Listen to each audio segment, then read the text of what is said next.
all good. But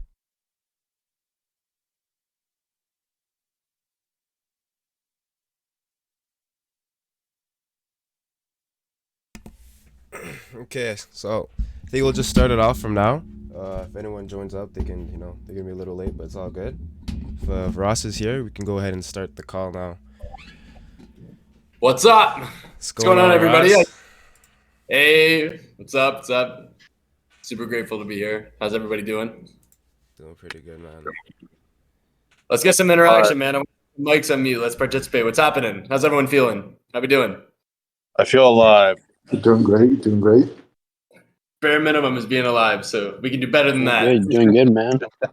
That's what's up, man. If I'll teach you anything, it's that sales is a transference of energy. So if you want to do good at sales, you got to have that energy to you. You got to bring that fervor to the call every single time. Anyway, Lion told me something interesting while we were waiting for the call. He was like, "Yeah, I'm waiting for some people to join." He was like, "It's like I chose a bad time because not a lot of people are on the Eastern Standard Time Zone." And I thought about that for a quick second, and I'm like if I was still looking for sales advice and I wasn't super successful, well, I wouldn't even say I'm super successful, but like if I didn't have I wasn't at where I want to be yet, and there was a sales call that wasn't really convenient for me, but I knew was going to provide a lot of value, bro, I don't give a fuck, man. I'm waking up at 3 a.m. and I'm attending this sales call. So first and foremost, I want to kind of pat everybody here on the back for showing up today. I want to give a double pat on the back for anybody who showed up out of an inconvenience to be here because you place your success as a priority over convenience, I guess, in life. And that'll take you really far. And for anybody who missed this call because, it wasn't convenient or it wasn't in their time zone or it wasn't a good time for them or they got busy, fuck it. Don't worry about them and don't associate with them either. So, so that's number one. So I kind of got a quick gist of this call. I don't know if Lions really told you much about me, but I'll give you a quick intro. I started sales whenever I started sales the day I was born, and everybody does too, but just no one realizes it till they learn about it. But I formally started sales whenever I was 19. I got my first sales job, and I came from my background experience of being a forklift driver. So I was just good for nothing piece of shit. You know what I mean? Like I really did have nothing going for me. I grew up in a town of 50,000 people. People live there to die. You know what I mean? Like nothing happens. So I got my first sales job out of town in 2019, 3 years ago. And it absolutely changed my life. Like it completely transformed my life to the point where my friends look at me that I used to have 3 years ago whenever, I'm only 22 now, you know what I mean? So they look at where I am now, I have a cool car, I have a really nice place, nice restaurants, I go out all the time and spend more money than I should. And they're like, what the fuck happened? You went from this dirtbag in high school, good for nothing, going nowhere to where you are today. What's the secret sauce? And I say the same thing every single time. And I swear to God, such a small minority of people get it. And it's sales. And it's not like I had some golden goose opportunity where, it's like I was selling a super crazy good product in a super niche market with an extremely high demand. That was not the case. The case was that I found sales. I understood sales. I understood that my income was uncapped and I worked my fucking ass off every single day that I could so I can make a shit ton more money. And when I internalized that, I was when I realized that sales, there's three ways of getting rich. Okay. Just go off on a tangent. It's either you're an athlete, you're a musician, or you're in sales. And sales goes beyond to business ownership. If you're a business owner, if you don't have sales, your company's going under. You're just a sales manager if you're a business owner. So, but anyway, so I hope, and the goal of this call is number one, I want you guys to understand the importance of sales and life is a transaction. And every single day that you wake up, people, here's something I learned that changed my mindset on sales. People get influenced on average by you 16 times per day. So you'll be in a situation where you're persuading or influencing somebody to make a decision. And every single day of your life, today, yesterday, and tomorrow. And nobody has any idea how to actually take advantage of these persuasive situations so that you guys can get what you want out of life. And the moment that you can do it in sales, I swear to God, it transpires to everything else. You'll get more girls. You'll get into better clubs, you'll have a better friend group, and overall your life improves. You get good at sales, everything else falls into place. So I just kind of wanted to preface with that, give you a quick intro about me and why I love sales and how it's transformed my life and to get to kind of where I'm at today. Lion and I talked, and we think it's going to be a good idea to kind of open the floor to you guys, so that because I hear that a lot of you are in like SMMA. It's mostly online sales, which is great, by the way, because you guys have a global customer base. You know what I mean? Like your customer base is infinite for a lot of you if you're doing online stuff. I was doing in-person physical product for a limited market. Like it was not like I was off on the wrong foot and still did good. You know what I mean? So you guys have a leg up. So I hear it's a lot of online stuff. So anyway, I'll open the floor. I'll stop talking. I'll hear some of your questions, and then we'll kind of go through them together. I'll give you guys some feedback.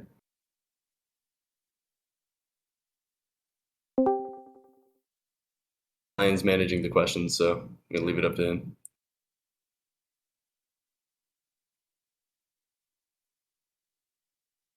Do we just go ahead and ask? Because I got. Oh yes, I have no idea. I was like, "Yo, Lion, like, how are we doing?" I was like, people raising hands or some shit. He's like, "No, I'm gonna manage it, so I'm leaving it up to Lion." Yeah, if anyone has any questions, just go ahead. Obviously don't talk over each other, but yeah, blank shot. If you have a question, go ahead, man. Yeah, I'll go first. I was just wondering, like, you said those days that you worked your ass off. What'd that look like? Like, what time would you wake up? What would you do? You know what I mean? How was the work-life balance? How'd you stay most importantly, how'd you stay focused and like on the path to your goals? Like, not to give up, not to get demotivated. Sure. I think it's there's a couple things in there. I'll try to go through them, but my biggest piece of advice to answer kind of blanketly everything is move out of your parents' house if you haven't. That was my number one thing. 18 years old, I was broke as shit. I was like, but I don't care, man. I went to college not to get an education. I did it just as an excuse to get away from my parents. I wanted to become independent. So number one, if you wonder what keeps me focused and determined and allows me to stay obsessed with my career and sales and making money, is the lack of distraction in my life. I've set my life up in a way where I don't allow distraction to persist, because I'm as easily influenceable as any of you guys too. Like if I'm stuck in an environment where my friends are partying every weekend and they're always inviting me out to do shit, and I have all these distractions, I got family around me, I got these random responsibilities I got to take care of, like I wouldn't be able to perform at a high level either. So my biggest piece of advice is setting yourself up in an environment where you're actually capable to succeed. That'd be number one, is creating an environment around you that serves you. And if you notice, and you can think about it too, like introspectively, like think about what you surround yourself with on a daily basis, including your friends, but not only the distractions in your life, and think like, is this a positive environment where I'm going to succeed? Because I'll tell you, if I was in a similar environment where I wouldn't succeed, I probably wouldn't be sitting here talking to you. A lot of my success was attributed to the fact that I was in a position to grow, and I placed myself there intentionally. Now, as far as when I was in a good environment, what I did every single day, that's number one. Number two is, now what do you do with a good environment? I became obsessed. And I think that's you to a certain extent, like you can, like, I'm not saying you have to be an absolute fucking maniac.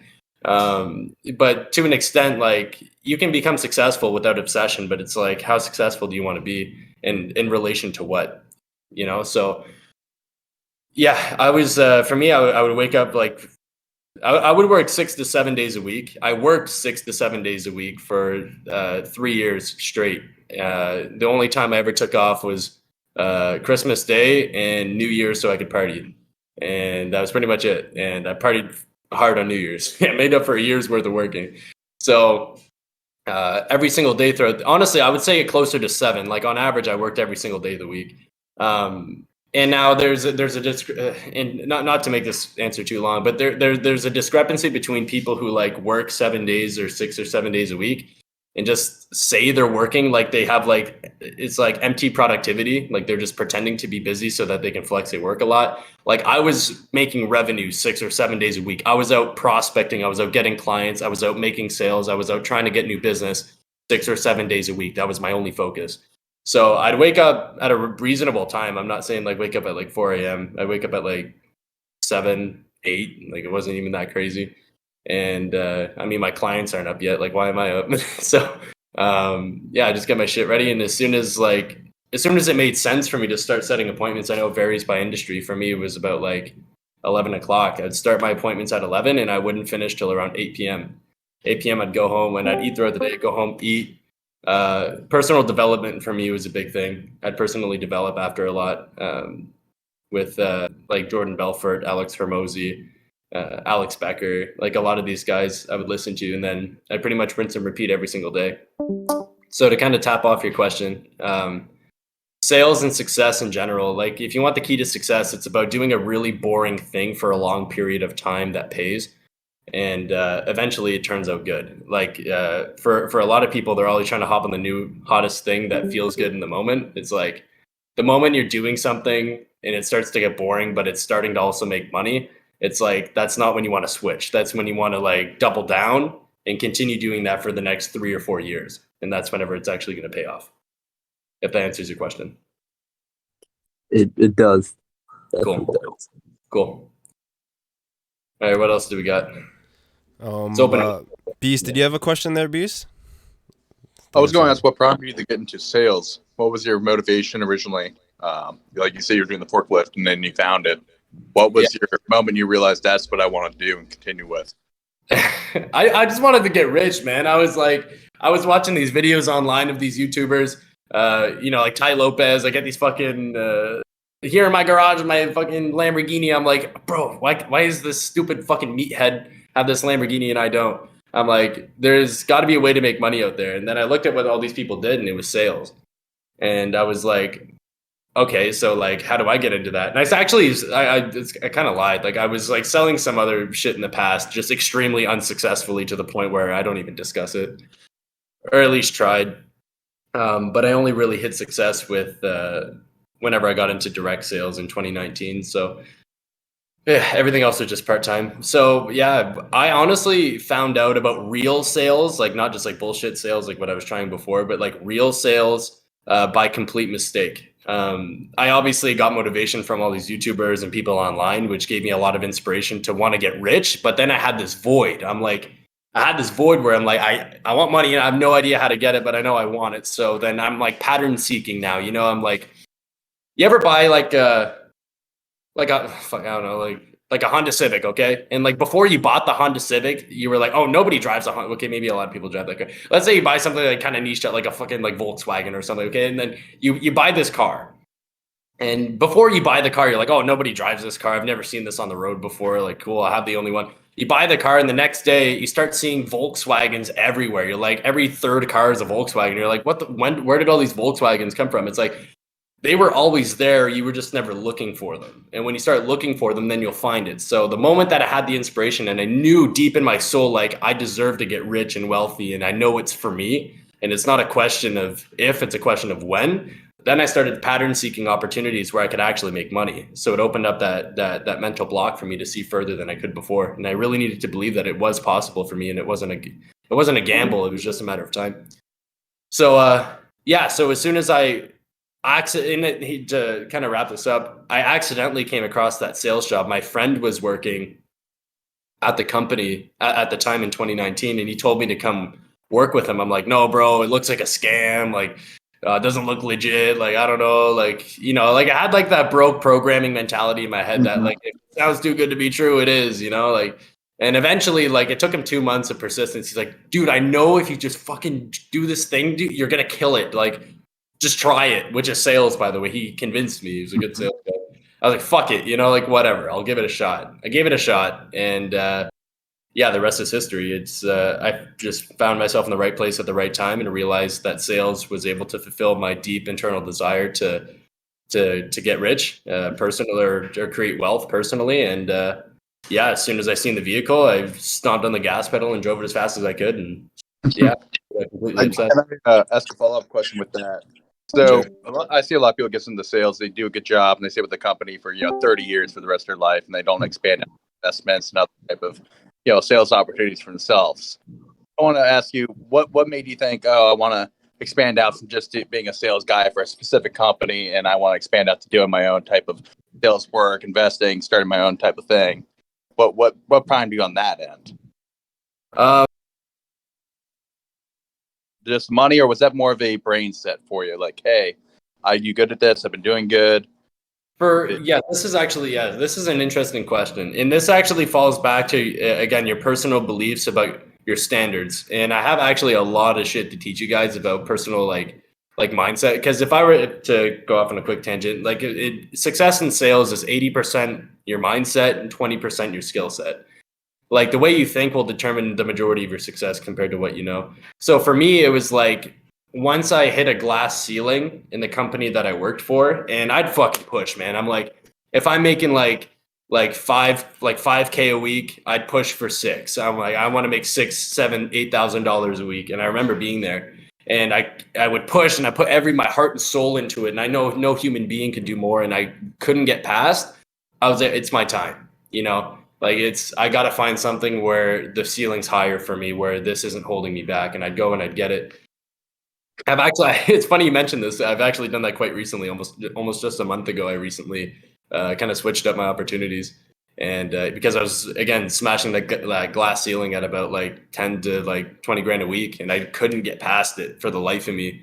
Poured my soul until I found a place where I could. And then I hopped over. So for a lot of people, the reason why that happens, why some people stay at the same company for 30 years and never really get too far, is because once they hit that ceiling, that's their belief. You know, they're like, I'm okay with this. I'm comfortable. I don't really see myself having much more. You know, I'm making 2-3 grand a week. I can support my life. I'm happy. But some people, if you're just fucked in the head like I am, you're like, this ain't enough. You know, I want more. So I feel you on that. I'm a junior partner at a firm right now, so I'm working on my sales game, trying to expand out, and I don't want to just end up a partner at a little firm. My goal is to go a lot harder, try to become a partner at a real estate conglomerate.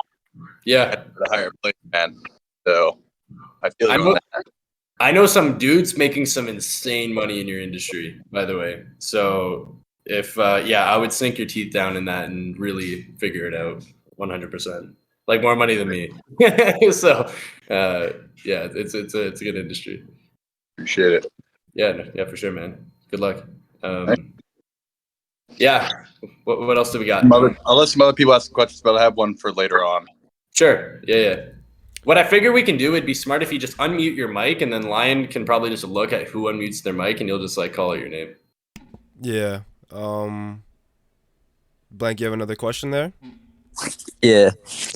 So you talked, you said you go on for a while about mentality and, stuff along that end, but, you mentioned patterns. What were some of those, like, even if they're just small, what were some of those patterns of like the 6? Yeah, I know. I heard Alex Ramosi and people like that. What were just some of those patterns that you like adopted and saw like success with?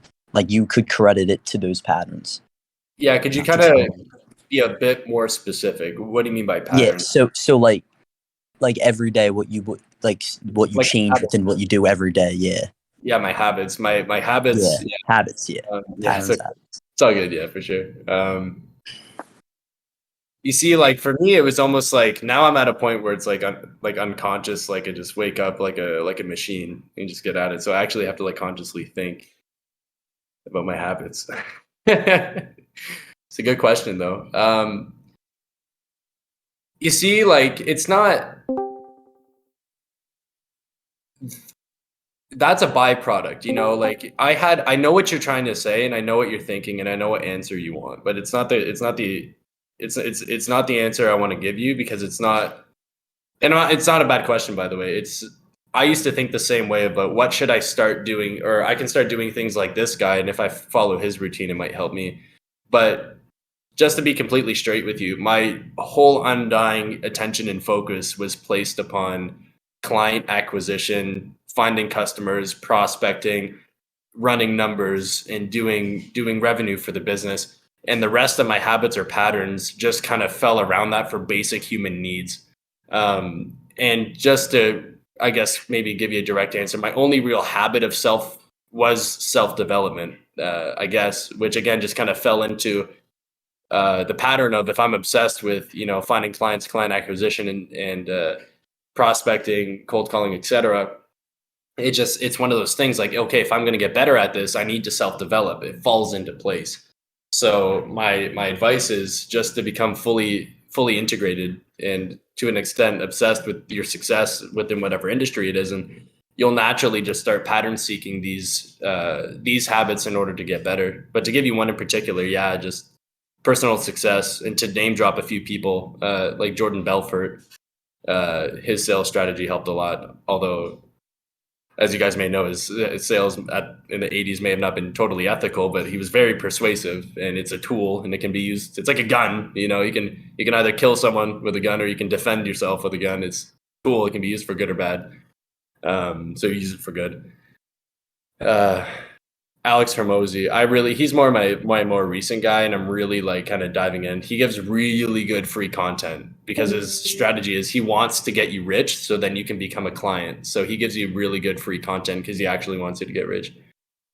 And the regular guys like Grant Cardone, you can go through the whole cycle of these guys. It's just making sure you have this positive information flow coming in consistently, because sales is a fucking drag, dude. Like, I know I may sound really amped up and excited about it, but like you can go through like down streaks, man. And it's not always sunshine and rainbows. Let me tell you, it's you can have some pretty dark times, and there can be times where you're not closing a lot and it can really beat you up. And it takes a mental toll. And it's like, if you don't have positive information flowing in consistently, you'll coach yourself right out of the industry. And I've seen many talented people do it to themselves. Just again, mindset is a make or break it. I've known people, some of the best salespeople I know, stop selling because of just negativity. They have like 1 or 2 bad weeks, and they get into, I could go in a whole speech about this, but like a negative thought loop. We call it a negative feedback loop about their own success, and then they try to find success elsewhere, but it usually doesn't go very well. But yeah, I hope that kind of answers your question. Yeah. Cool. All Trev, right, I've got a question. yeah, go ahead. Sure. So you said like your previous job was a forklift driver or something? Yeah, before I got into sales, like my only real job. Like I did some stupid shit between that, but yeah. So I've got like a small like hourly job right now, and like on the days that I'm not working, and like mainly just like the weekends where like I don't have schoolwork or stuff, and like I don't have much to do, I feel like I'm always like trying to like figure out a way to like make money, or like get towards a goal of making money, but I don't really see anything. What did you like try to do when that was your situation or something, like before you had making money around? You have the void, just like I did at one point. It's a matter of trusting the process and personal belief, not getting discouraged with the void. The void is a good thing whenever you have the desire, but you lack the vehicle. It's like a race car driver who has to walk a mile to get in his Ferrari. You know what I mean? That walk's gonna suck, but when he gets in it, he's gonna drive like a maniac. You're in the walk, and you're looking for the opportunity that's gonna take you out there. So, I mean, whenever you're in that situation, it's just about making sure that every day that you wake up, you're searching, or if you, like you say, I think you mentioned you have an opportunity right now. Like you said, part-time, you're looking to sell, or you are selling. I don't know what you're selling. What No, just an hourly job. Oh, you only have an hourly job. Yeah. So take this call, take this exact moment in time, like make this like a transformation, like remember this day, be like, okay, today's the day where I'm going to start looking for sales jobs, actively every single day. I'm going to try to find something that's commission based, where I get paid based on performance. And as soon as I find that, I'm going to, vet it for a good opportunity, which you can send me, by the way, where I'm going to tell you guys how to connect with me later. So you can see if it's a good opportunity or not. I can like literally be like, fuck yeah, bro, sink your teeth in this, fuck your job, save up enough money just to survive, and go 100% in on this. Like it's honestly as simple as that. You just have to keep your Gotcha. Yeah. Sounds good. For sure. Thank you very much. I seen I'm not sure if Beast have another question, or Fatty. I saw Fatty unmute his mic too. I'll let Fatty, if someone has another question, let them go, or he has to, and then I'll ask Ross one about BTC versus BTB. Mm-hmm. I mean, no, he doesn't have a question. Someone asked a question in the chat. He just said I can't book people for meetings when cold calling. He's saying like a lot of the objections they get is they're fully booked, or they're not interested. Yeah, that's pretty much it. And then he also like, followed up saying like, how do I get past the gatekeeper? Just kind of like the Yeah. receptionist when it comes to that. Okay. Yeah, I'm reading it right now. I like to Yeah. see that response to you from you, what your tactic is. Sorry, what was that? I would like what your specific tactic is. What do you find to get past gatekeeper? I think that was a really good. It is, bro. It's really tough. It's funny because I was doing B2C before. Now I'm in B2B, and I train the whole cold calling team on how to get success, getting in touch with like pretty wealthy like business owners in and around where we live, and where we operate. And the biggest thing about cold calling is you just can't take it personally. You actually have to like flip a switch in your brain and like honestly become a robot. Like, I'm not even joking. Like, just 100%. Like, if someone tells you no, don't take it personally. Call the next person. So number one with cold calling is have a lot of fucking people to cold call. Before you start your first call, get yourself a list of 1,000 people that you're going to call. Is my first piece of advice. My second piece of advice: don't worry about being good at first. Just call. You know what I mean? Like, just call. Have some simple script with a decent opener. Introduce yourself. Sound kind of enthusiastic. And be ready to hear a shit ton of no's. Get ready for people to hang up on your face. Stop fucking calling me. I don't give a shit about your product. I don't care what are you trying to sell me. Like, you'll hear everything, because eventually you'll find the one person who's willing to listen to you, and it can change your whole life, especially depending on what you're selling. Like, if you guys are in bigger tickets, I know for like SMMA, landing those types of clients, it can be like a lot of recurring revenue. And when you land your first deal, it could like, then you'll start what we call a positive feedback loop instead of a negative feedback loop. So then you'll start progressing forward. You'd have closed your first sale. You're like, okay, and then your belief system changes. Now you're not scared about cold calls, because now you did the cold calls. You were anxious. You were scared. You were nervous. You were getting told no. You're like, I don't know if this is going to work. I don't know if this is for me. Maybe I'm meant for something else. But you just do it, and you do it, and you're disciplined. You do it anyway, and eventually you land your first sale. It's inevitable. Like, if you give the same fucking message to enough people, eventually somebody's just gonna say yes, even if you're shit. Like, even if you completely drop the ball and you're stuttering the whole call, they're just trying to listen to what you're trying to say, and they really need what you're selling, and they trust you and they like you. They're like, fuck it, I'll work with you. Eventually someone's gonna say yes, as long as you call enough people. Now, when you get over that first period of no success at all, trying something new without results and getting the result, that point forward becomes a million times easier. Like, I'm not joking. Like, going from 0 to 1 and 1 to 2, the 1 to 2 is like, you just like dropped a 100-pound bag off your back, because now you believe in it. You're like, okay, now I know cold calling works. I know this is possible. I don't give a fuck how many people tell me no. Like, I don't know if you guys get much like sales advice, but what I tell my cold calling team is, every time you get a no, like, there's a statistic in which you have to find for your industry. For hours, it's about like 3%. You call 100 people, you'll book 3 meetings. You know what I mean? You dial 100 numbers, you'll book 3 meetings. So it's like every no you get gets you closer to a yes. It's a numbers game. You need to hear. I'm not saying you need to hear 97 no's. It's like you call 100 numbers, half of them don't pick up anyway. Maybe you need to hear 30 no's before, or 20 no's before you hear a yes. So every time someone hangs up in your face, tells you to fuck off, tries to get you off the phone, you're like, perfect, one less person, one more closer to hearing a yes. So it's just about flipping the script. You know what I mean? So just having a lot of people to call and changing your mindset about the no, because it's very common in cold calling, is the no. Being comfortable with it, accepting it, and being happy when it happens, because at least it's like, it's a law of average. Like I say, if you talk to enough people and you give the message to enough people, eventually someone's going to buy it inevitably. And if you're on this call, like, you're competent enough to like, like, probably speak well and understand your product and your value and your value add for your product and the pain points of your product. And you can articulate this.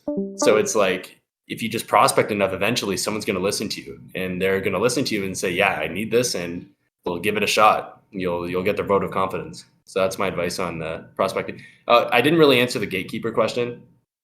Let's say you call, you're good and everything, and They're like, well, yeah, leave your number or something. He'll call you back or some bullshit. Um, sometimes there's cases, depending on who you're trying to get a hold of, where they are extremely hard to get a hold of. Jordan Belfort has some really good advice for cold calling, and it's about getting as much information about the prospect you're after before you call. And and this is very industry specific, so again, take this with a grain of salt. But it's like, let's say I'm trying to get a hold of Jim. I know when I call Jim, his secretary is going to answer. When the secretary picks up, be like, "Hi, whatever. This is Jim's office. How can I help you?" I'm not going to be like, "Hey, it's Ross calling from whatever SMMA. Where I'm looking to speak to Jim. Is he there?" Be like, "No." It sounds like a fucking marketing call. You know what I mean? So, but if you call, like, "Hey, it's whatever Jim secretary. How can I help you?" And you're like, "Hey, is Jim there?" Like, why? Just be like, "Oh, I'm just calling for Jim." You say it really quick, like you know Jim and like he's your friend, and she'll be like, "What are you calling for?" Be like, "Oh, we just had a call today. I have a scheduled meeting with Jim." She'd be like, "Okay," and she'd be like, maybe a bit confused, but more apt to getting him. Make sure you don't sound like a marketing call if you're speaking to the gatekeeper. Make sure you sound like you know the person, and inevitably you'll get them on the phone. They might be a little bit pissed off, but usually they'll respect it because most people get shut down with the gatekeeper anyway. So, yeah, that's Can I how ask a quick question for you? shoot. So when I the gatekeeper for myself, I usually say, "Hey, let's say the guy's name is George. Hey, can I speak to George real quick?" What for? I said I was talking over email. I want to get a hold of him. We were supposed to talk. Haven't just missed a call. Can I talk to him real quick? And I usually go with that. And once I get past, I do the 30-second rule. I try to get them on for about 30 seconds, see if they're interested. And that's usually the way I've been trying to get a hold of them. And that's a complete. What do you sell, by the way? Sorry, could you verify? Yeah, Yeah. We do. So basically, my business does e-learning, virtual tours, stuff like that in the VR realm at the moment. And where do you get your clients from? Huh? Where do you get your list from? I create it, and I work with a marketing company here in the U.S. through my CEO. And it's complete cold calls. Cold calls, warm calls. Yeah. Okay. Yeah. I mean, that's cool. I mean, especially when it comes to cold calls too, is making sure you take the pressure off a little bit, especially when you get to the gatekeeper, or sorry, whenever you get to the prospect. And always kind of leaving the ball in your court, like not saying like, "Hey, I'm here with this program or this product and this idea," being like, "Hey, I'm calling for this reason here. We're reaching out to local businesses in your area just to see if we're a good fit to work together. I know you probably get a ton of these calls, but if you got like 30 seconds, I got a few questions to ask you, and we might be able to help you with your business, or help you with this, or help you with that." And you kind of leave it open-ended, give them the ball, low pressure, and they're like, "Yeah, fuck it. I got 30 seconds." Everybody has 30 seconds, you know what I mean? So if you're like, "I just need 30 seconds, ask you a couple questions, and then we'll see if we're a good fit." You know what I mean? Yep. I've gone with the route where I just say, "Hey, my name's Colin. Calling from New York. I want to borrow about 36 of your time. At the end, if you're not interested, cover the kick rocks. I'm out here. Does that sound fair?" Yeah, exactly. It's super good. Yeah, I like it. And make sure you use super. I like what you did. And you do what I train people to is use super informal English. Sound like somebody they know and sound like their friend. Don't sound like a marketer. Like, yeah, I'll give you 30 seconds. If you don't like me, you can just kick me off the phone. Like I'm one button away from hanging up on you. You know what I mean? Like being funny, bringing that, being funny in sales is one key trick that nobody will teach you, and you can't really be taught it. But it's like, just think about it. The funnier you are in your sales calls, the more you'll keep your prospect engaged 100%. So yeah, I'd be quick on your feet with it because I've messed up a joke with a call, and I just say another worse joke if they don't laugh, and I'm like, "Hey, if they're in the call, might as well say something even worse." And then I get them laugh at that one, and they're like, "Dude, what the heck?" And then they forget about the old one, and now I'm back on the line. I'm like, "Yeah, you got a chance where you get it. You've already lost the call. Might as well try to save it." For sure, I like it. That's cool. Appreciate it, Brad. Thank you. Yeah, 100%. I will open up the floor again and participate, man. This is like a time, like if I was in your shoes, and I have been in your shoes, and I have been on calls like these, it's like, bro, ask as many questions as you can get in order to get you to where you got to go. Yo, hello. Yo. Yeah, so like this is it's a pretty specific question, but basically I'm selling like a software, right, to photographers, and I do it all through cold DMs like Instagram and Facebook. And my issue right now is that like I would highlight, all the features that I have or whatever, and they would usually just go, hey, yeah, we already use, and they would say, you know, whatever software, and I know that that software doesn't have like nearly what I listed, and they just kind of like disregard it. You know what I mean? So I'm not sure like how I can communicate the value a little bit better, especially through DMs. Yeah, so so you're facing no, I get it. I get it completely. And this isn't specific. It's actually a problem whenever you present the product as you're selling the product, you're not selling the problem you solve. Which becomes a problem because like for example, I was in I'm in like point of sale services, business to business right now. Mm-hmm. And I was training with a guy and I watched him walk into the business and the first thing he'd kind of do is like let him know what he does and their immediate and what he does and what he's kind of there to sell, right? Kind of what you're saying. Mm-hmm. And they'd be like, yeah, I'm already using this, I'm already good. And we obviously have something. We know it's a lot better, but since you start off on the wrong foot and getting them thinking about the product, then it becomes a battle of, well, you got this product, our product's better, and this, and it doesn't work. Mm-hmm. So what I would suggest you do before you introduce the solution is you need to, Alex Hermosi has a really good framework for this. It's called the closer framework, if you guys want to write this down. CLOSER, closer. And basically it's a question-based framework. I could teach it to you guys. I teach it to my sales team. We can do that later or possibly on another call, where you clarify what their goal is with their business. Like basically you intro it by saying, instead of introducing your product, you're like, hey, I'm reaching out from blank. And instead of saying your product, you say what your product helps businesses with. So you say you sell photography software or something like that? It's like, yeah, like a marketing software for photographers. Okay, so what's the upside of your product? So it's like an all-in-one. So it has like automatic lead generation and like automatic lead nurturing. So like automatic text. It's literally like a full, you know, all-in-one type thing. Cool. So yeah, you say, hey, so I'm whatever. I forget your name. I'm this guy. I'm reaching out to you from this. We're a company that helps other photographers grow and expand their photography revenue by 200%.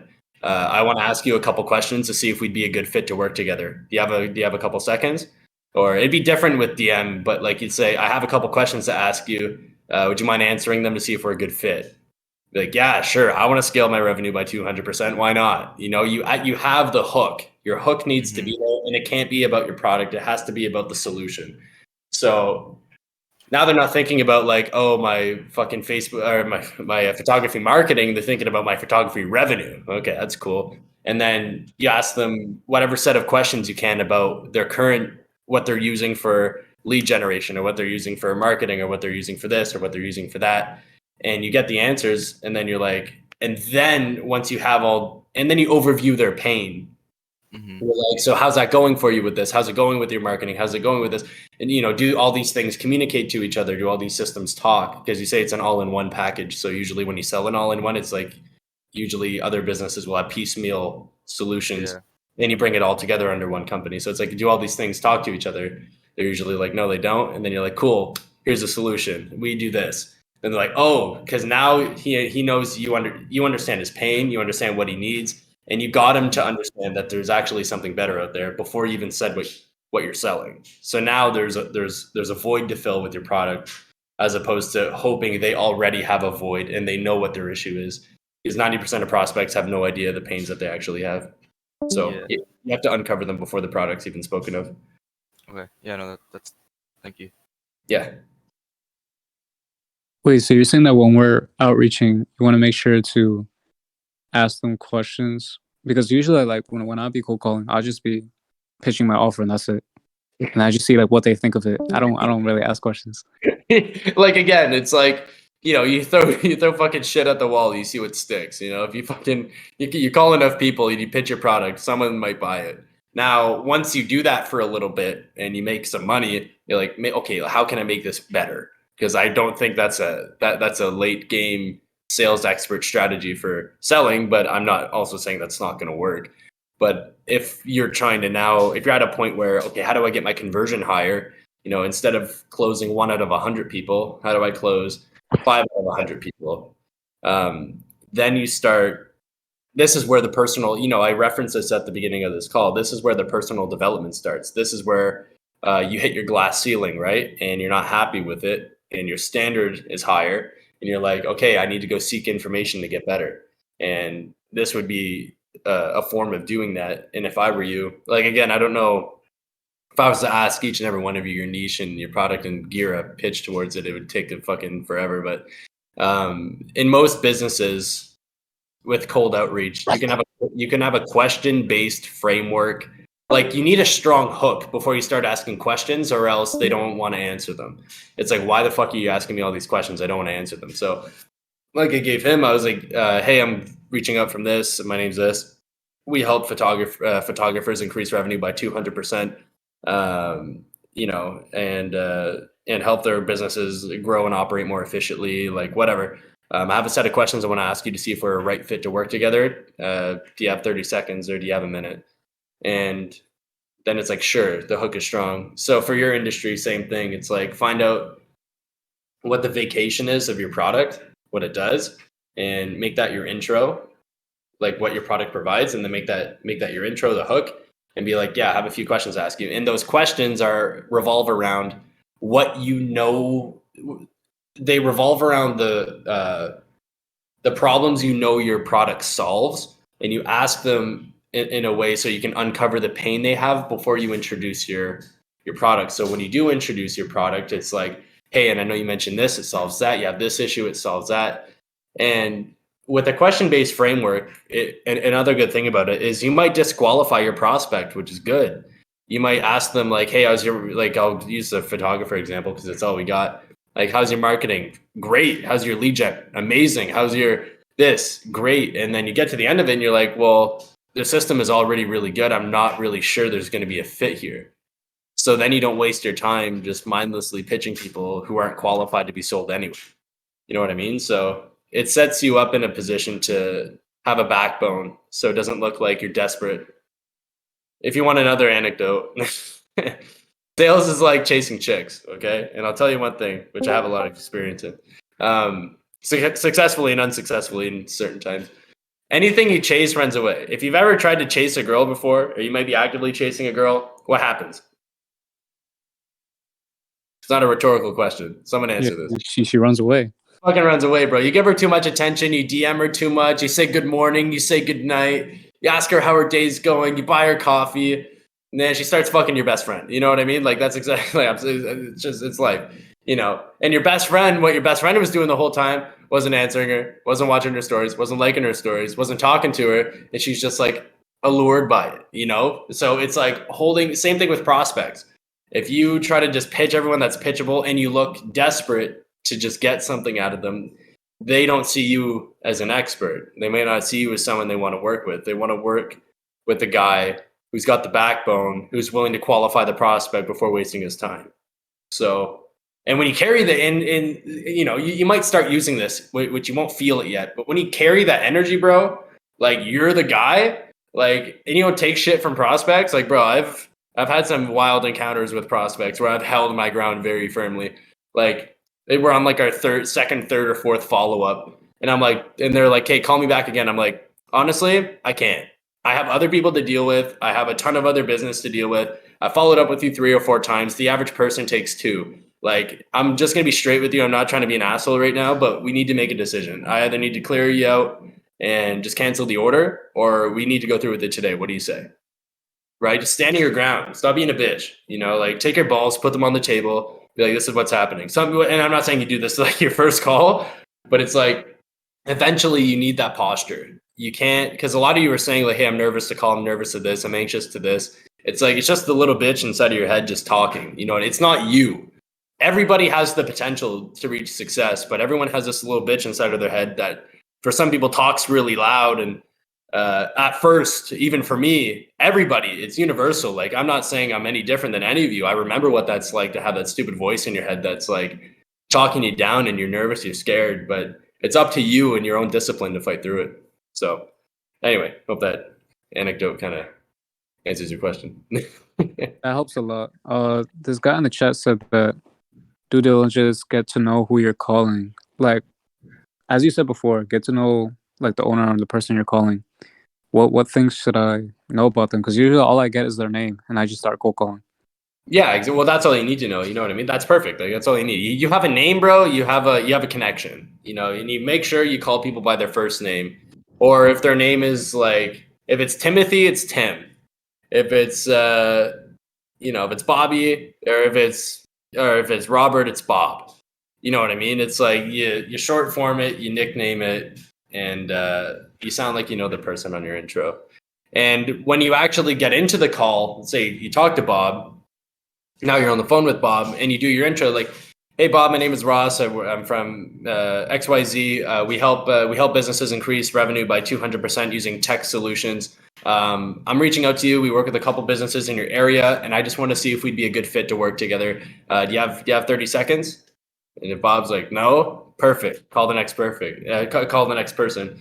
If Bob's like, yeah, dope, Bob, let's get into it. Let's start talking. So what's your goal with the business? And then you start going down your line of questioning. And then again, to reiterate, your line of questioning is just uncovering the pains of, you ask questions that relate to the pains that your product solves, and you see what they're doing, and if they even have these pains, which most cases, if you're cold calling businesses that need what you're selling, you do.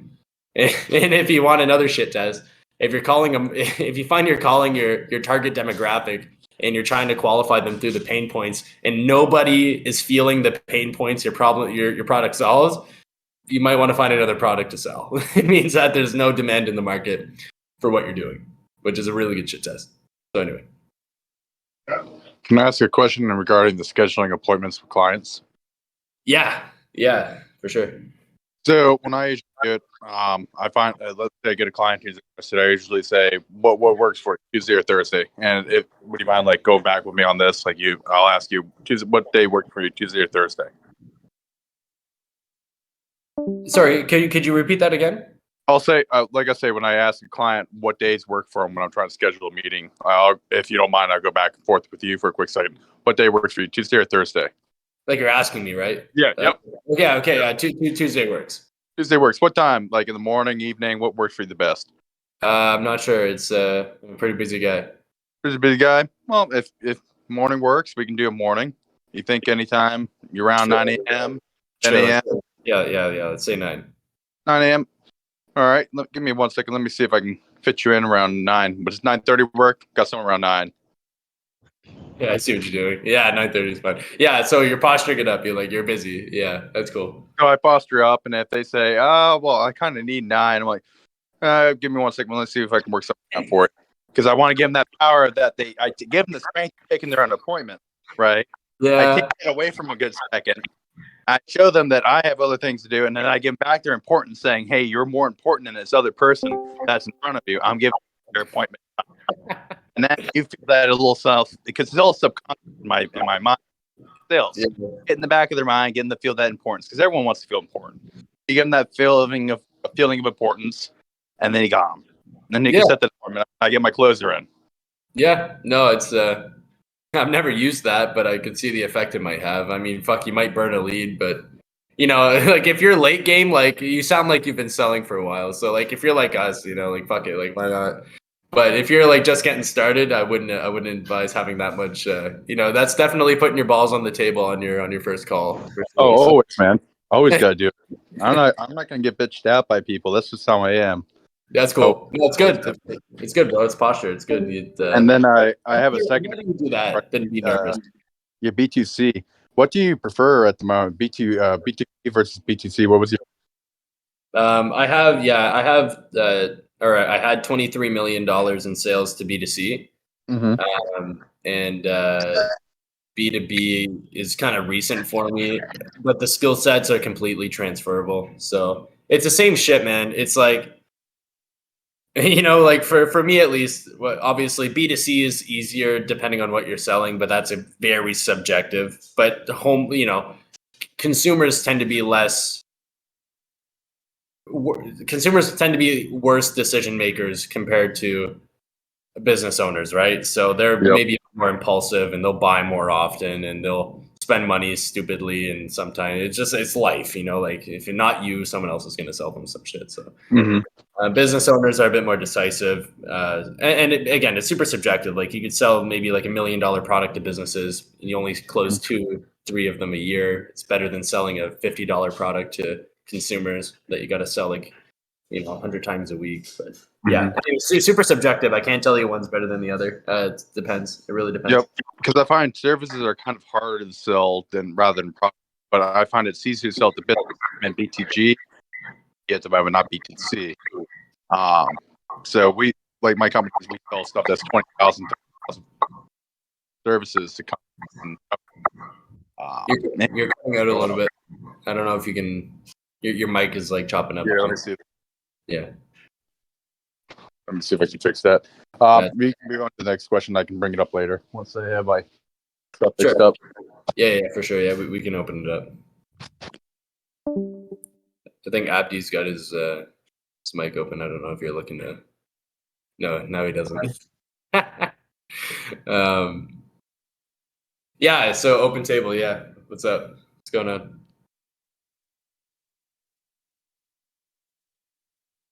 Ross, I'm a copy agency. What's up? Wait, you said is Open Table a person? No. It's like open group, like whoever. Yeah. Well, I think somebody else wanted to say something. No. It was me. I was just calling out someone who unmuted your mic. But go ahead, man. I'm a copy paste agency, right? So like I'm in the gym niche. I do that lead gen and appointment setting. I've been outreaching for about, let's see, maybe like 3 months now. Kind of inconsistent with the calls. I get like around 50 a day, sometimes 30. And it's stagnant. Like, of course, I'm not getting results, but like. You make 30 to 50 dials a day? Yeah. How long does it take you to dial 30 to 50 people? I would say like maybe an hour and a half. Yeah. So basically, yeah, there's someone out there who's spending 8 hours and calling 400 people a day who's getting the success you're looking for. For me, I would say you just got to put in the work. You gotta call some more people. Eventually someone's gonna say it's because when you're only doing 30 to 50 a day, then you'll never. Another thing in sales is momentum. It's like when you finally land your first, let's say you make 30 to 50 calls a day and it takes you 3-4 months to get your first sale. The first thing you're going to think is, fuck, it's going to take me another 3 or 4 months to make my next sale. But now if you condense that amount of work where you can do 8 days of work into one, it might take you only 1 week or 2 weeks to make a sale. You know what I mean? And that's momentum. You're like, okay, 1 to 2 weeks. Okay, I can make a sale every 1 to 2 weeks. But how much money do I make in commission every time I sell this? I make this. Okay, I can make that much money every year. And again, it falls back to my first point. Sales is a very fundamental game. It's not very complicated at all. It's really about becoming completely obsessed with your offer and really getting it out there, like putting blood, sweat, and tears to getting the offer in front of as many eyes and ears as possible. Do you believe in like the whole idea of something being oversaturated? Yes, for sure. Everybody telling me like, nah, don't do gym niche. So, I mean, like, it's like, yeah, like it can be oversaturated, but it's like, do you have a niche within the niche? You know what I mean? Like I don't know your industry. It could very well be oversaturated. Again, it's one of those things where it's like, find the pain points your problem solves and prospect a fuck ton of people. And if you find the pain points that your product solves nobody has, then it's probably not a good offer. Yeah. Okay. So. I guess. Go ahead. Go ahead. Oh, I was just going to go back to my original point. Now I have a better microphone in, if you can hear me correctly. That's good. I was just going to say my company does B2G, B2B, like $10,000 or more products. So I'm trying to have more issues getting hold like CEO types. I'm not trying to talk to your smaller fish. I'm trying to get hold more of the CEOs. So that's something I've been struggling with at the moment myself. Trying to get to the top dogs, especially if they don't have a prior knowledge of who you are. And they're, like you said before, they're hard to get in contact with most of the time. and get past their gatekeepers, because usually the gatekeepers are a lot better to get hold of management or someone deals with their marketing or business development. It's kind of harder to get hold of the top dogs, I find. And I wanted to see your opinion on how to address that. Yeah, I mean, it's about yeah, it's tough. It's like it kind of boils down to just kind of being a numbers game. There's only so much you can say to a gatekeeper to get to the right person, you know. Again, I'll kind of reiterate Jordan Belfort's strategy. It's pretending like you know the person already and carrying that energy the whole time and hoping that the fucking secretary is just like, well, sure, like it sounds like you know him better than I do. Other than that, there's it's just a numbers game. You just got to call a fuck ton of businesses and hopefully you just get in touch with the right person. Mm-hmm. Yeah. I set up everyone I talked to prior. I go to their LinkedIn, I go to their profiles, I look them up, find out what they're all about. That's what I try to do. I spend 2 minutes, 5 minutes. Yeah. See, I've never done that particular type of sale, but I wouldn't imagine it would be much than anything else. It's again just information gathering, so you enter the encounter with ammo, so you're not firing blanks. You know, they're not like how do you know Jim or whatever. At least you know some shit about him. Be like, oh, we're in the same industry. You know, we do this. He's in the fucking whatever business, and I'm in this business. So we kind of like trying to make a partnership right now. I just need to get a hold of him. Mm-hmm. Anyway, usually the gatekeepers will be like, oh, well, yeah, because they're usually busy. So they'll be like, oh, well, the Jim will be available today at 5. Call back at 5, and then that's usually the answer you'll be able to get out of them. And you just make sure you don't forget to call back. Yep. Yeah. I like I said, I try to research everyone. Like I even researched D before we start talking. Not to be weird, but that's just how I am. I'm talking, I checked out your LinkedIn. I checked out your Instagram. I saw what's going on. Yeah, for sure. Yeah, you guys know who you're speaking with, and that way I have a little bit more information. And if I could ask questions like, well, what do you even know what we do? Or what you want intelligent questions asked to the prospect. And I want to make sure I can ask appropriate questions to the person regarding their expertise. Sure. Helps out. Yeah, man. Like I say, I made this point at the start of the call. When you learn how to sell, the skills transfer basically everywhere in your life. You know what I mean? So this is a pretty good example of that. So 100%. Cool. Appreciate that. Sorry for the old talk. It's all good. I feel like the hog of everything. Sorry. It's all good, man. It's all good. All right, what are we feeling? Does anyone else have we'll kind of open it up again if anyone has a question. Yeah, who do you listen to? You still listen to podcasts? For me, podcast is like leisure. I don't really like, the only podcast I listen to is like Joe Rogan's. Right. So the people that you were talking about earlier, can you YouTube say those videos. people? YouTube videos, okay. YouTube videos, yeah, just YouTube videos. Yeah, I'm too like, I think I have like ADHD or something. I can't like, if I sit and listen to a podcast, I'll freak the fuck out. You know what I mean? I'm like, Right, no, that's it's like 200 spectrum. 100%. So yeah, I like short form content that really gets down to the point really quick. So yeah, it's kind of my go-to. What about the same for reading? You don't like it? Oh, I hate it. It's funny actually. I have this book right in hands. Jordan Belfort's The Way of the Wolf. Mm-hmm.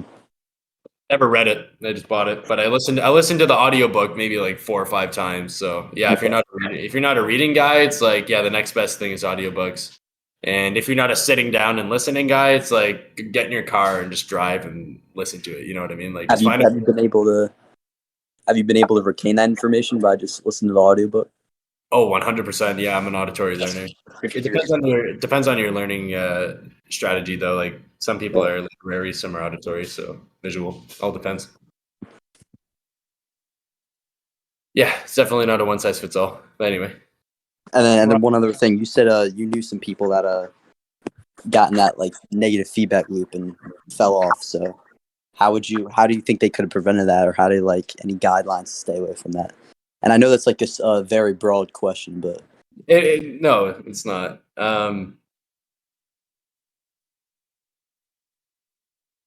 It's tough, man, because it's like once you expose the information, because sometimes people like it's an unconscious response to.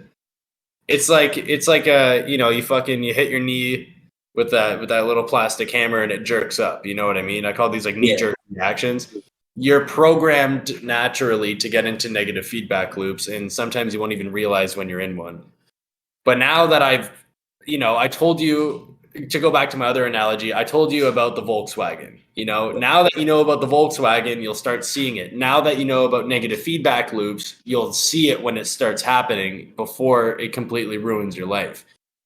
So whenever you start to notice yourself slipping into one, it's like, now that you're aware of it, you can't become a victim of it. And if you are a victim of it, it's your fault. Simple as that. So yeah, it's just about being aware of it. And now that you're aware of it, that should prevent it in its first place. You won't allow it to persist. You'll find a way out.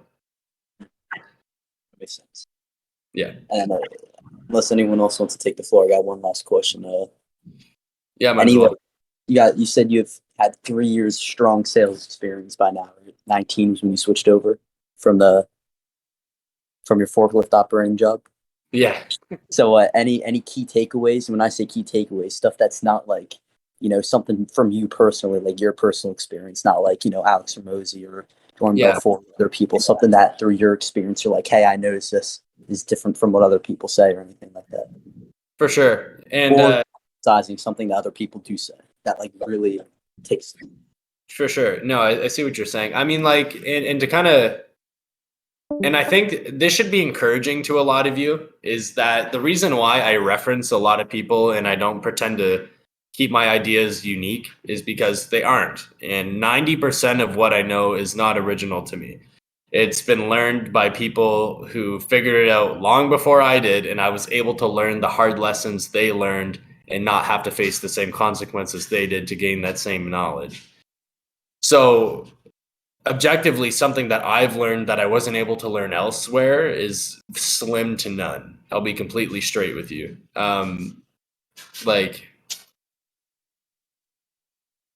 So anything you want to emphasize? Yeah. Emphasize in what way? In like, you said you've learned from a lot of people, and I'm gonna assume that the majority of your success is credited to how hard you work. 7 days a week, 8+ hours a day. Like, that's incredible. Yeah. But with the hard work, is there anything that complements that that's driven to your success? Yeah, fair.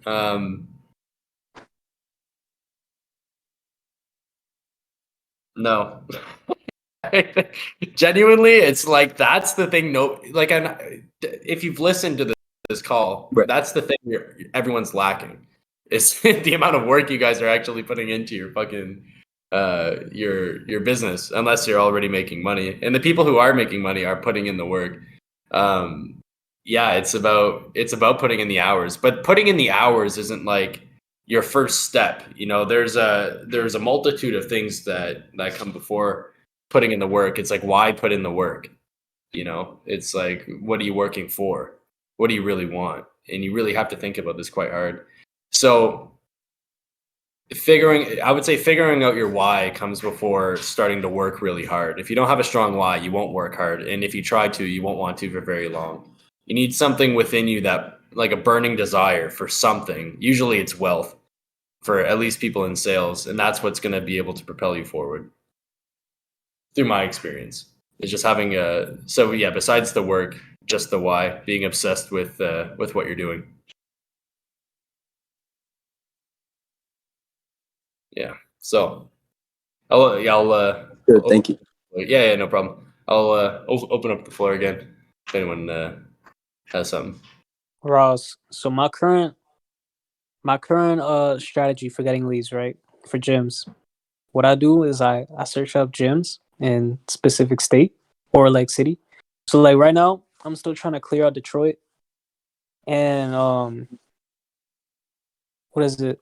I just like search up in Google Maps like one by one each gym, and then I put them into a spreadsheet. And then recently, I came across this guy the other day on Discord, and he was like, "Yo, like, you should buy this lead scraper from me." And I just want to get your opinion on like lead scrapers in general. Yeah, they work, but I mean, you're getting the same data that's publicly available to every other lead scraper too. It's like, you think you're the first gym guy to lead scrape and call. Sometimes you'll need a different approach. Again, that's going to work, That'll be a good way to start for sure. I would suggest getting a lead scraper to get some cold calling data. I mean, it's better than nothing. It's better than not calling. You know what I mean? But yeah, a level up from that is kind of like LinkedIn prospecting. It's like, hey, instead of that, why don't you find the gym, find the owner of the gym, target the owner of the gym, message him on LinkedIn, send him an email, get his personal info off LinkedIn, and that way, instead of just being this, the 10 millionth guy trying to cold call the business to sell whatever your package is, you've came at it at a different angle that you might be able to get your message across a bit differently. Yeah, I'm not opposed to answer your question. I'm not opposed to lead scrapers. They work. But yeah, you've got to have like an iron mindset to go through those numbers. Got you. They're tough. Yeah. All right. What else have we got? Keep firing. I'll pretty much stay here till you guys are out of questions. If no one else has any questions, I know one of my boy. He's not in here right now though, but he sent over a couple of his prospecting calls, cold calls. If you're down Yeah. to listen, yeah, I'll send them to you over your text. I'll send you Sure. this one's like only 2 minutes long. You can kind of just open it up on your phone and just I guess blast it from there.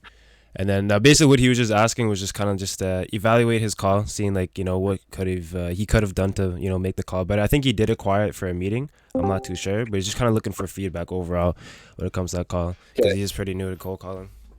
Should I play it for you guys? Should we put this guy on the spot? Yeah. He wants it. Yes, sir. All right, cool. Okay, let's hear it together.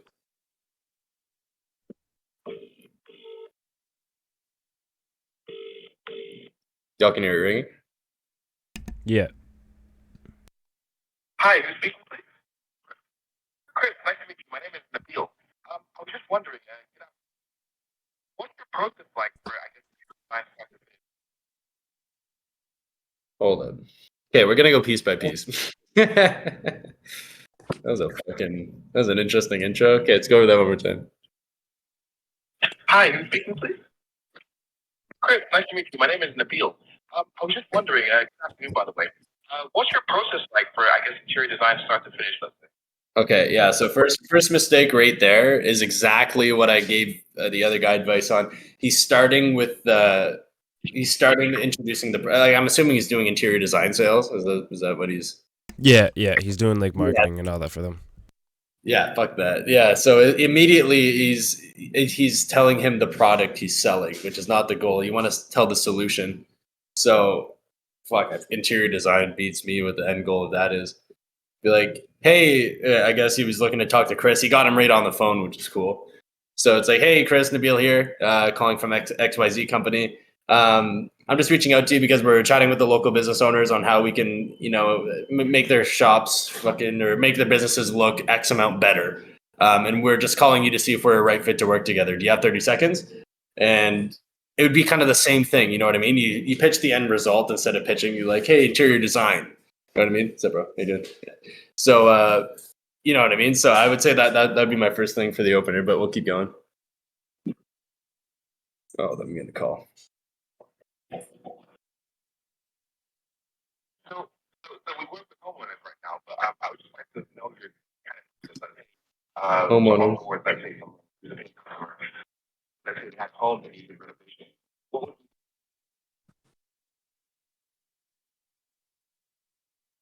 It's a little bit muffled. We can't really hear it. Yeah, it's kind of hard. I mean, Yeah. it's not very loud on my phone either. Yeah. There's not much I can do about it. Yeah. No worries. Basically, what happened is he's like pestering him with more questions, which is not the goal. So he's trying to like clarify, what are you doing? I'm not really too sure what he's selling. It's kind of trying to decipher. It's like, anyway, he didn't with the main issue with this is he looks desperate is what's happening. So he's just trying to like fire this fucking script off as quickly as possible and just get the message in front of his face. And it comes off the wrong way. You sound like a marketer, you sound like every other guy who's called. Instead of being like, hey, if you have 30 seconds right now, I'd like to talk to you about some solutions we provide homeowners or business owners for making their places look a lot nicer. We work with some other, homeowners, whatever. I don't know, his client in your area. Do you have 30 seconds to talk?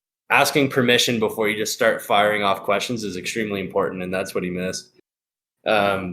because the guy's probably just like drawing it back, like, bro, I don't even want to. Maybe he's busy. You know what I mean? He didn't ask me if I'm busy right now. Maybe I am, and now he's gonna just be like, bro, fuck off. Like, I don't want to talk to you. But yeah, we'll go through that one more time. I'm trying to figure out where the mic is on this stupid laptop, but anyway. Or let's say someone who's a paying customer. Let's say they had a home that needed renovation. What would be the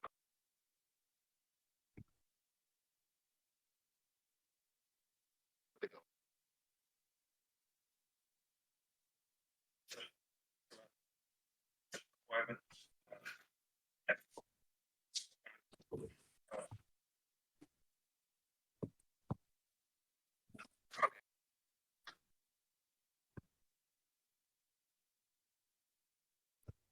Oh, sorry.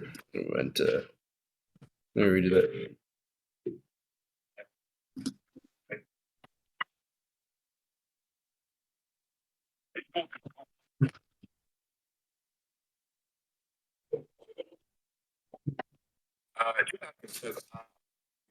I do want to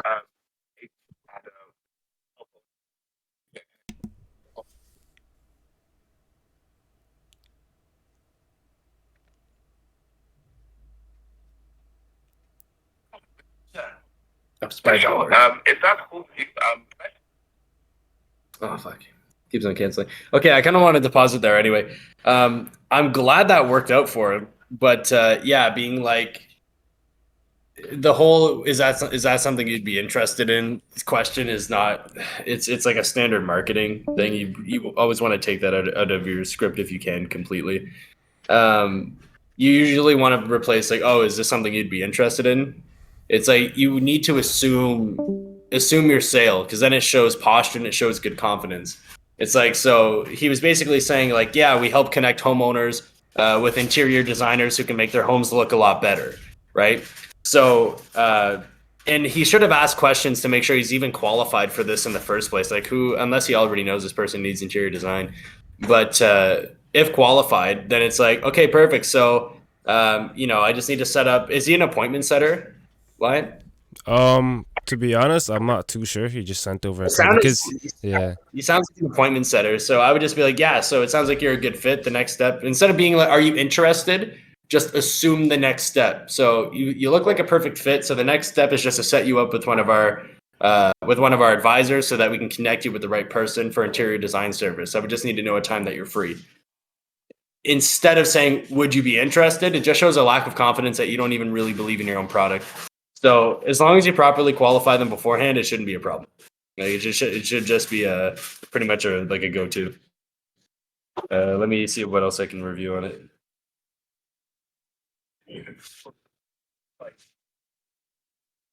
and we're wondering if this is something you would like to teach today. Possibly, yeah. Yeah, sure. If that's cool with you, can I send it right? Yeah. Yeah, if you want to send to Chris at speaking to.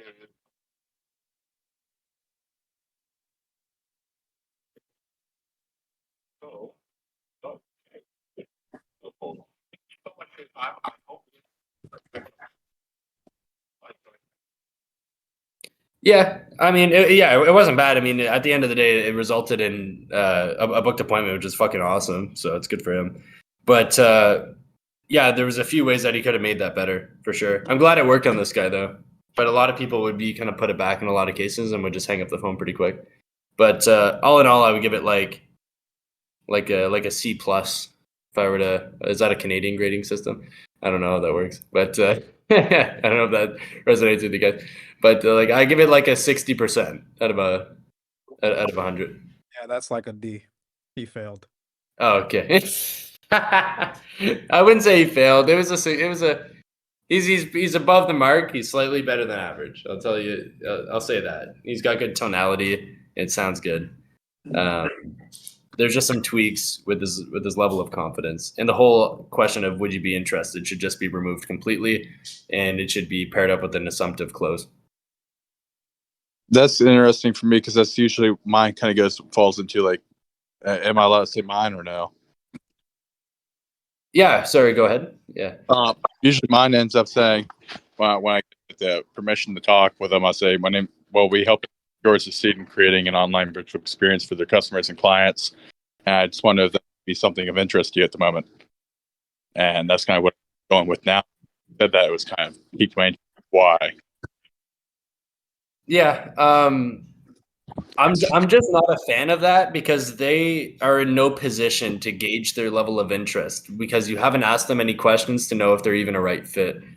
So I would just replace that. Hey, we help customers do this. Is this something you'd be interested in? Instead of forthcoming, instead of like leading with your product, you lead with what the product does for the business, and then you say you want to ask some questions to see if we can have this solution applied to yours too.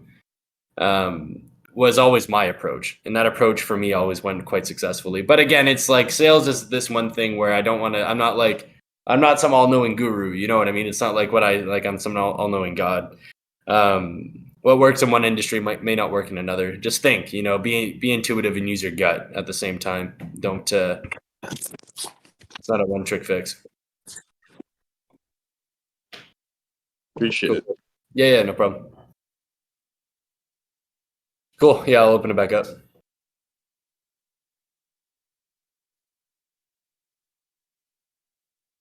Cool, man.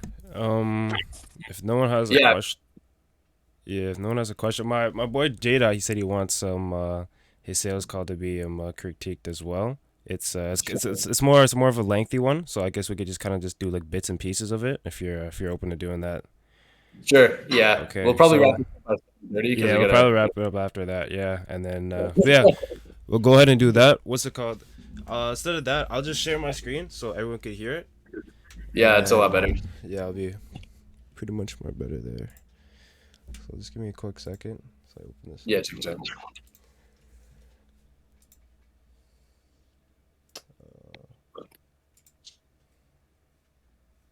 Guess I'll do this one right here. It's go time. Let me make the call right now.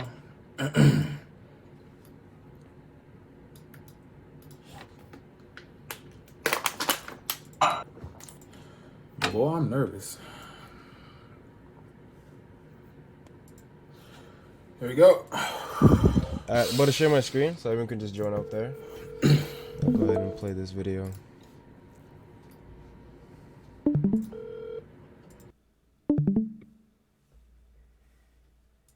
And whenever. Yes, sir. All right, so I'll go on and play it, and then Ross, you just let me know when to pause it, and I'll pause it from there. It's go time. Let me make the call right now.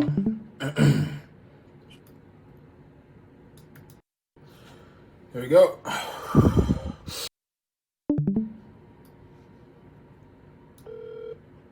Hello? Hello, hi, am I reaching Maria? Yes, this is she. Perfect. Am I still reaching you at a good time? Yes. Okay, hi. Yeah, I'm James. We spoke a little over email. And I pause it right there. in this Never ask if it's a good time before you say why you're calling. It's like a sin.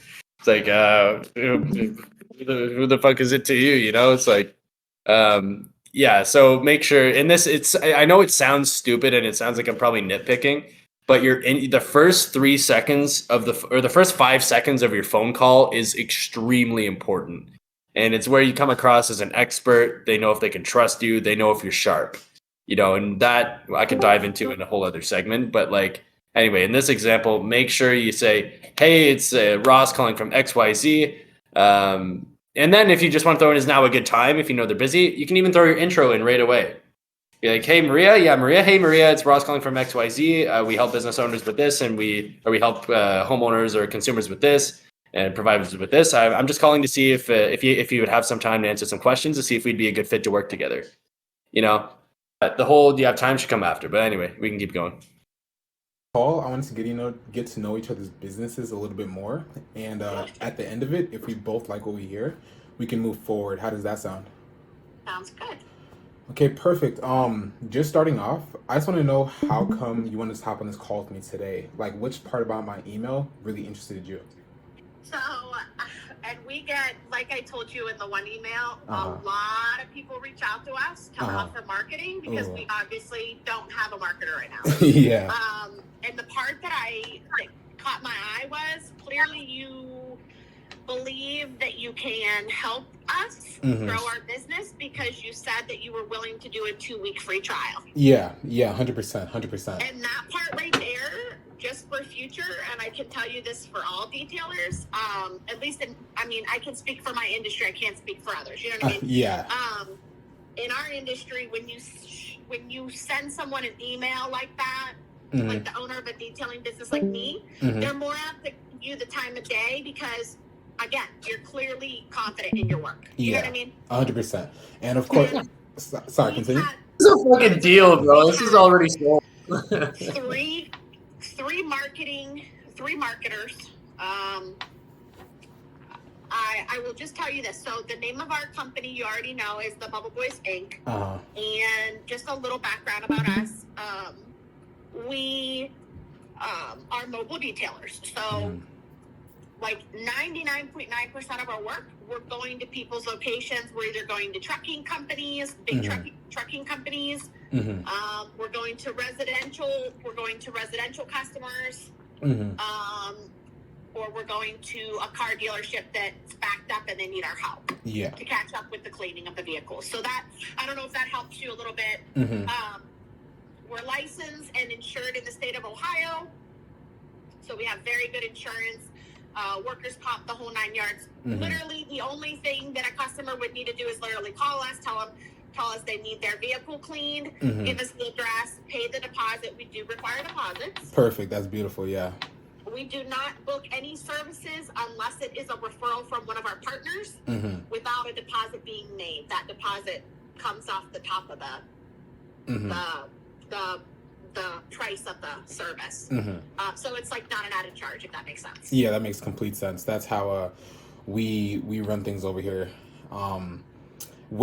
Since you said you're not currently doing any marketing, does it mean like at all? Like there's no ads being ran, it's just referrals word of mouth right now? We are completely running our business off of referrals, partnership referrals, which we have several partners that are really big in the industry, is really big in like Ohio as well, and or it's word of mouth. You know, word of mouth and stuff. They find us on Google. They see that we're 5-star rated, and they call us up. Just a little bit of why I can tell you that it.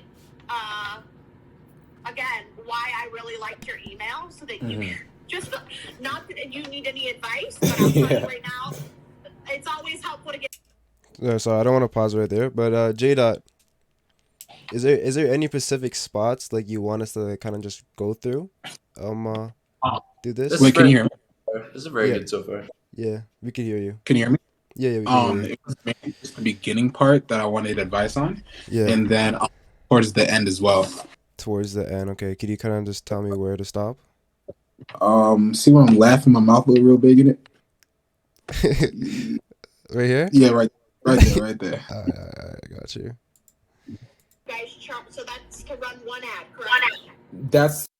Is this good, or you want me to rewind it a bit more? Let me just play just a little bit. Let me see what I was saying. For anything, that's for the entire service. So as many ads as you want to run, it's just. Yeah, he gave his price. No, go back a little bit. You just told the price. Yeah, go back. So maybe right here. Yeah, that's good.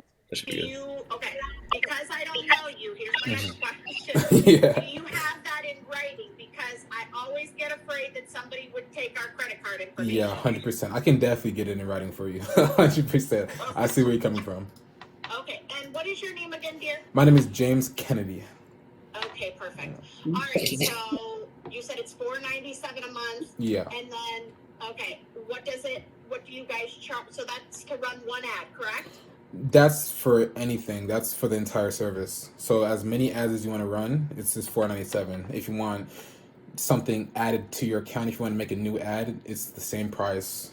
Nothing gets added on. That's special. Okay, and then do you have your website? Do you have a Yes, website? of course. I think I linked it inside the initial email. I think you did too. But Yeah. I just wanted to make sure that okay. I'll resend it to you right now. I can almost pause it here, And to what be state honest. are you in? Yeah. This is perfect. This is a really good. I know how this. Just hearing where the call is right now, I know how the entire call went, and I'll be honest. This is a very good lead. This was a pre-booked appointment. She knew why you were calling. She already had a need for what you were selling, and you simply just had to be the right person for her to work with. So your only thing you had to do during this call was convince her that here's why you should work with me instead of someone else. So, and it sounds like you did that. So it's good. Yeah. And the questions you were asking, and you weren't just trying to fire off a big script at her. You were uncovering her pains. You were getting her to talk. It was good, dude. Like, this is good. This is, I give this like I know I didn't hear the whole thing, but like, just based off the dynamic, this is like an A. It's like a 90%. The one thing though, I didn't end up closing this client, right? Because she loved it. She was all down. She was hands down, right? But her husband didn't want to follow through with it because it's her and her husband's business. So she wanted, her husband didn't. Is there what could I do to avoid that in the future? Sure. Yeah. It's the same thing. Every industry has a DM issue, a decision maker issue. It's identifying at the beginning of the call, hey, are you the main decision maker? Is there anyone else who should be included before we get started? And sometimes they'll lie, be like, yeah, I'm the main decision maker. You pitch them, they're down. They're like, okay, go speak to my fucking partner now. It's like, shut up, man. Yeah. You didn't fucking say that at the start. Now, in the case where this happens, which it does, even to me, it happens to me. I get snagged on some of my sales still to this day, still can't get around it. A few things you can say. Number one, try to avoid it. That's your best course of action, is trying not to get there in the first place, but it is unavoidable. So just making sure you have all the decision makers on the call. Mm-hmm. Number two, let's say you get that objection. Again, this is product specific and sale type specific, but you can always kind of put the pressure on a little bit and be like, well, let's say we go through with this today, or let's say you talk to your husband, or let's say you talk to your partner and they say no. Would you still do it? Oh, that's a good one. And if they're like, well, fuck it, I know we need this, be like, I guess we would have to. Like, I would have to still do it. Be like, well, what are you waiting for? It's like, all right. Okay. And that has worked for me before. But again, that depends on the product you're selling. This with that you're only selling a $500 package, bro. People piss away $500 on a fucking ball bearing that breaks on their car. It's like, it's not that big a deal. And which leads me to my second segue for objection handling the partner. They only say that when they think it's a big decision, right? Like whenever somebody goes to the grocery store to go buy a bag of bread, do they fucking call their partner and make sure they buy the right bag of bread, dude? It's like, who gives a fuck? Like, it's bread. So frame it the same way. Be like, if you're like, oh, I have to talk to my partner, big decision. You just be like, well, listen, I understand, like, this is a decision for your marketing and all that, but I just want to kind of recap this. Like, it's not like you're buying a new car. It's not like you're getting a new house. You're just getting marketing services for your business. It's very easy. So instead of wasting your time thinking about this and pushing it along, here's what we should do. And you tell them what they should do, which is get started. You're like, we should just sign up today, give it a shot. You want to do like the low pressure, like try it out close. You're like, listen, give it a shot, try it out. Let's see how you like it. Worst case scenario, this is not going to make you broke. It's $500. If this completely shits the bed, whatever. It won't, but I'm just saying hypothetically, that's why you're worried. It won't be life or death. And on the upside, it could completely flip the game on the marketing for your business and bring in a ton of more clients. So why don't we just give it a shot and see what happens? Okay, and then just be like, fuck it, it's small decision. I can give it a shot. Like, I'll try it out. But I got a question though. So he said he was giving them a 2-week free trial, right? So what would be the risk to them? None. That's basically, I forgot about that. So all that. This is what we call a smoke screen objection. So she's not telling you why. She's not saying yes. If that's the case, I would reiterate it again. So I'd be like, well, listen, I understand you want to talk to your partner, but you have the first 2 weeks for free. So what I would do is we could get you started. We'll get you signed up, start off 2 weeks for free and try it out.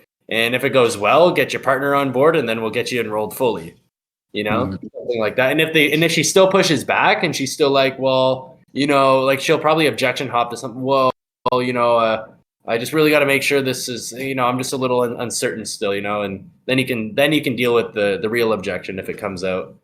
But there's a saying in sales where people are politely deceitful, where they will be very nice to you, and they'll try to politely exit the sales encounter on a positive note to avoid saying what they really feel.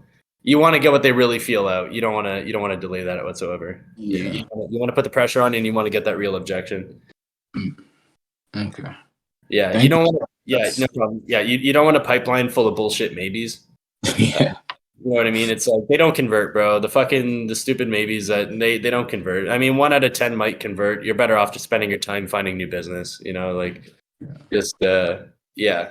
Try to get the decision. You know, if it needs a follow up, whatever.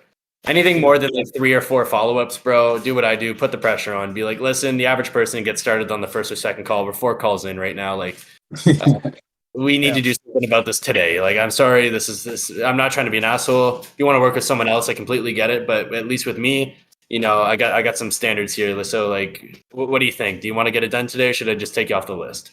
You know, it's fucking. And to add on to your point, Ross, I think the way he, lined the conversation up was great. But then it's like, okay, if you would have subjected and said, well, what about the other folks involved in the decision? Then you loop them in, like you had said, and then you're able to say, hey, well, it's no risk to you. All you're covering is the ad spend. I think he would have been able to close that sale. Don't you agree? Yeah, pretty much. It's about making it seem because when someone brings up the partner, if it's a real objection, they're worried their partner's basically going to give them shit, right? And they don't want to get shit. So you just want to answer the question of, hey, if you do this, you're not going to get in shit. Don't worry. Like, you're not making a big decision. Like, chill out. You're making a big deal. Or you just get them on the fucking phone right there. Be like, okay, if you got to talk to your partner, I completely get it. Just so we don't waste any time, like, can you give them a call? Can we get them on the phone and I can tell them what's up and we can get it started? You know, like, just put the pressure on, man. Like, try to get it done. Or just for the same thing, what I usually do is I just ask for like a follow-up call with the partner. So I just say, oh, let's call again tomorrow. Bring your partner on soon. We'll talk together. Ask for it right away first before you assume they want to do it tomorrow. I wouldn't do that. I'd be like, get them on the phone now. You know, or don't say. Obviously, do not say it this way. But like you're saying, like, hey, let's get them on the phone right now. And if they're like, no, they're not available, they're not busy, or sorry, they're busy, they can't get on the phone, then you clap back with, okay, well, it's not even a big decision anyway. Like, we should probably just try this out. You're getting a trial, like whatever your pitch is. And then if they clap back with like, no, I really need to speak to them. Like, every time we make a decision, we always do it together. You know, right? It's an excuse. It's an yeah. excuse. Sometimes from my experience, if a prospect repeats the same objection 2 to 3 times, I'll let it be. I'll be like, you know what, you said this. I tried to get around this in a bunch of different angles and you're still there. It's probably real. I'll leave you be. Yeah. We'll do whatever you want. I get shit on by my partners because I'm just a JP. Without them, I'm getting a bunch of shit. Okay, what husband wouldn't want the business to thrive, right?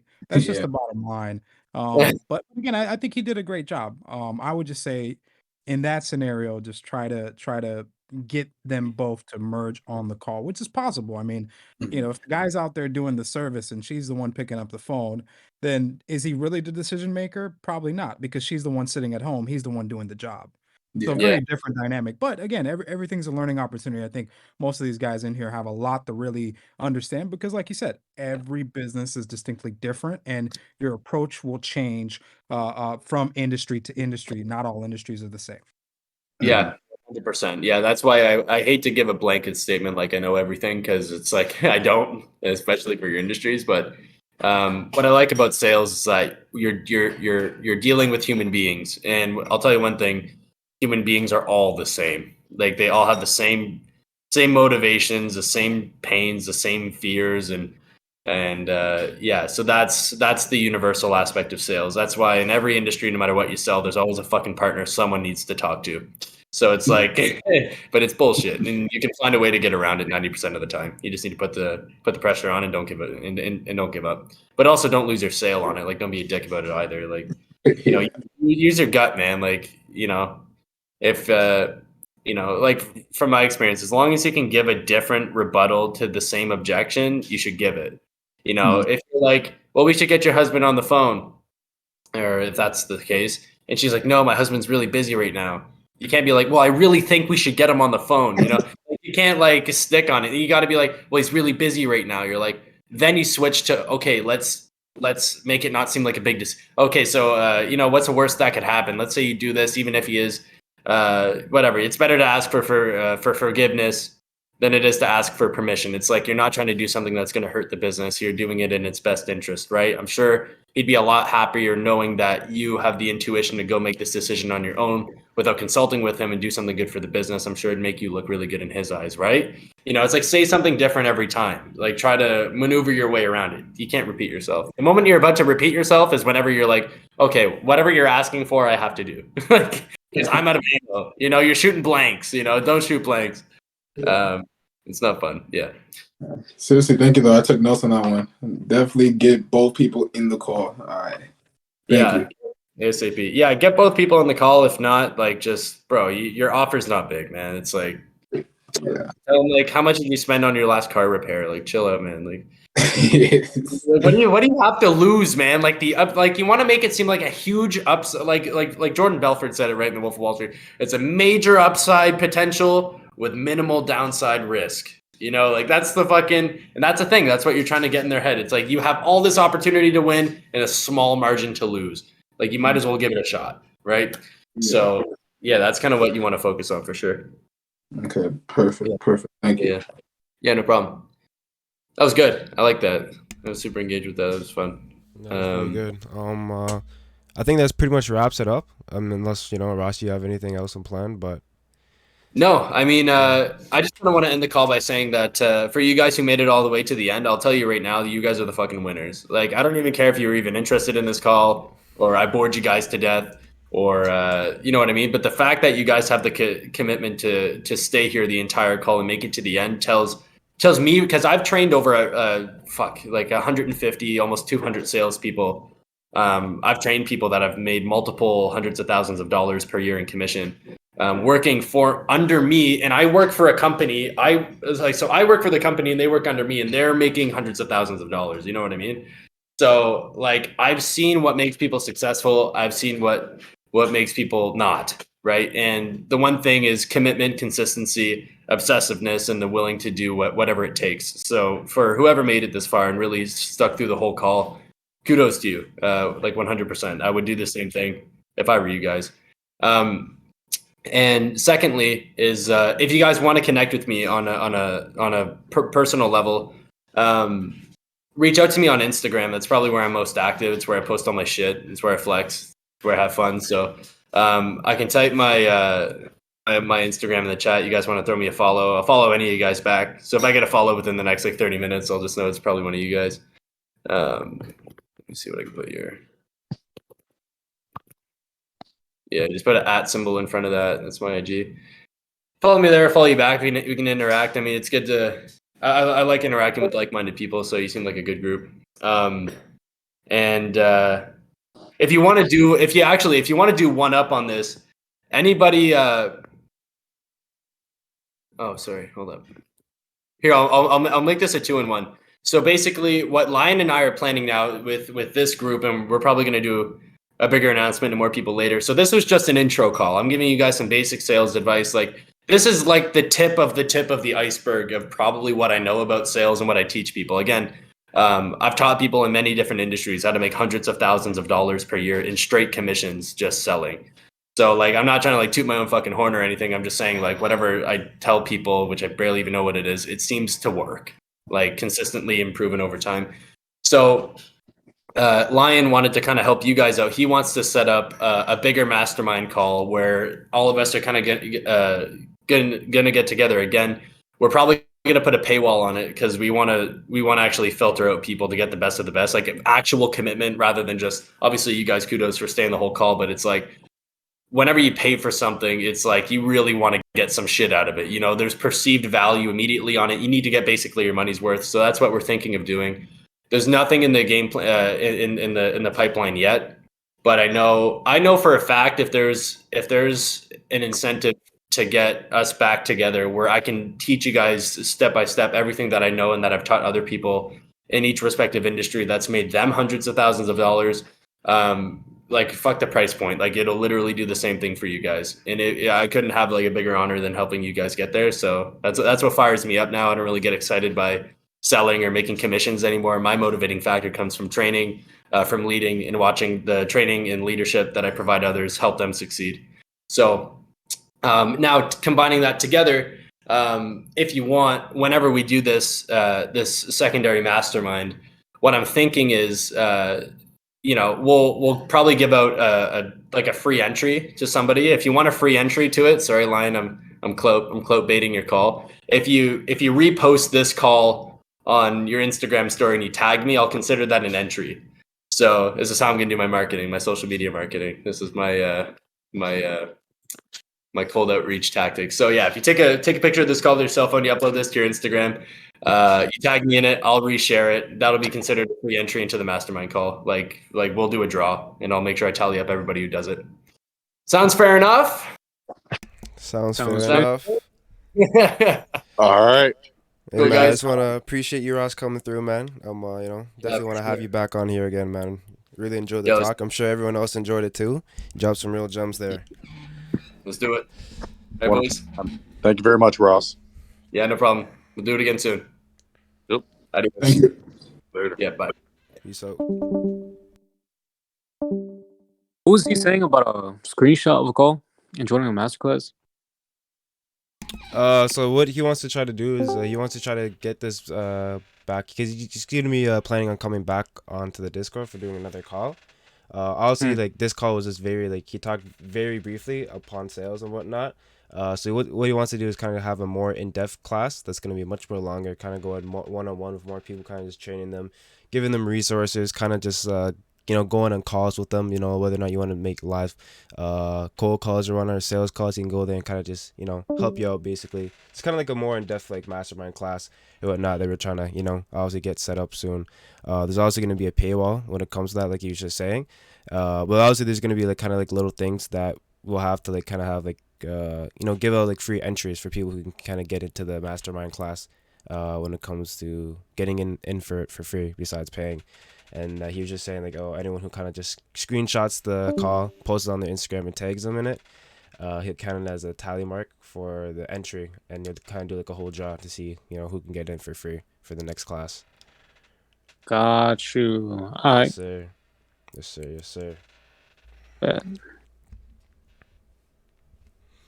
But yeah, I'll keep you guys updated on that. We're gonna try to see if we can get him back on here and some more other people. But I appreciate everyone who came out here. Yeah, no problem, bro. For sure. You guys take care. Talk to you guys soon. Oh, my Discord crashed. Nice.